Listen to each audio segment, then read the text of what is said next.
A day after Veterans Day, we honor this American veteran whose story, like so many of our vets and wounded warriors, speaks not only of gallantry on the battlefield, but resilience here at home.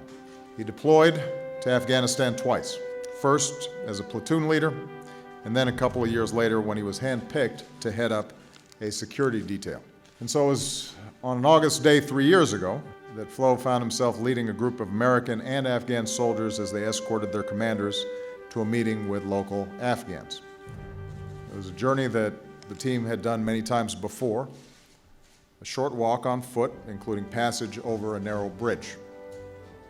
At first, they passed pedestrians, a few cars and bicycles, even some children, but then they began to approach the bridge, and a pair of motorcycles sped toward them from the other side.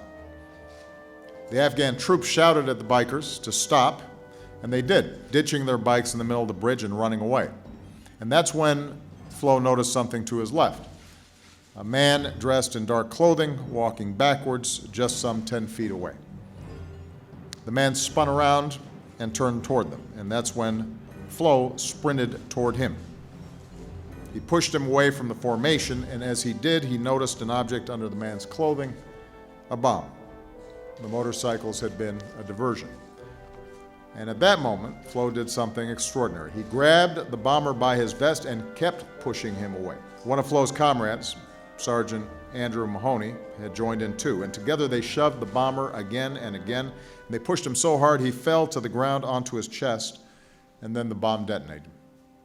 Ball bearings, debris, dust exploded everywhere. Flo was thrown some 15 or 20 feet and was knocked unconscious, and moments later he woke up in the middle of the road in shock. His eardrum was blown out, his leg was broken and bleeding badly. Still, he realized that if the enemy launched a secondary attack, he'd be a sitting duck. And when a comrade found him in the smoke, Flo had his pistol out, dragging his wounded body from the road. That blast by the bridge claimed 4 American heroes. By pushing the bomber away from the formation, the explosion occurred farther from our forces and on the ground instead of in the open air. While Flo didn't know it at the time, that explosion also caused a second unseen bomb to detonate before it was in place. Had both bombs gone off as planned, who knows how many could have been killed. Those are the lives Flo helped to save, and we are honored that many of them are here today. The truth is, Flo says that day was the worst day of his life, and that is the stark reality behind these Medal of Honor ceremonies.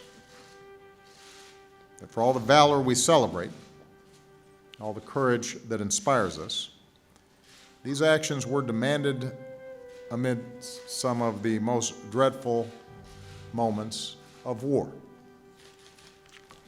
The President of the United States of America, authorized by Act of Congress, March 3, 1863, has awarded in the name of Congress the Medal of Honor to Captain Florent A. Groberg, United States Army.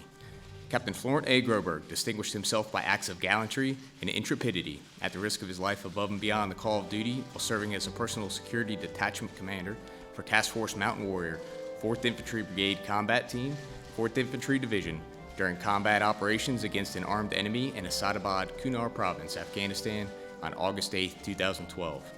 Captain Groberg's extraordinary heroism and selflessness above and beyond the call of duty at the risk of his life are in keeping with the highest traditions of the military service and reflect great credit upon himself, 4th Infantry Brigade Combat Team, 4th Infantry Division, and the United States Army.